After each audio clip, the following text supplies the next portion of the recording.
একটা কোশ্চেন দিয়েছে, বলছে 7^15 + 7^16 + 7^17 is divisible by which of the following given numbers. দেখো 7^15 + 7^16 + 7^17, এখান থেকে যদি আমি 7^15 কমন নিই তাহলে ব্র্যাকেটের মধ্যে কি থাকছে 7^0 + 7^1 + 7² এটা থাকছে।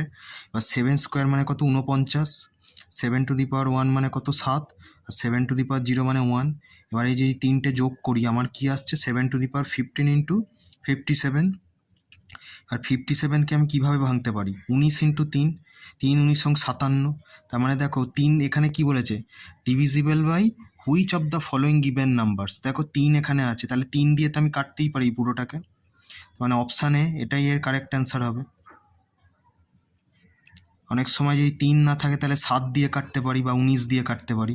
এখানে যেহেতু 3 আছে অপশানে, তাহলে আমার অপশান নাম্বার এটা 3 এটাই এর কারেক্ট অ্যান্সার হবে।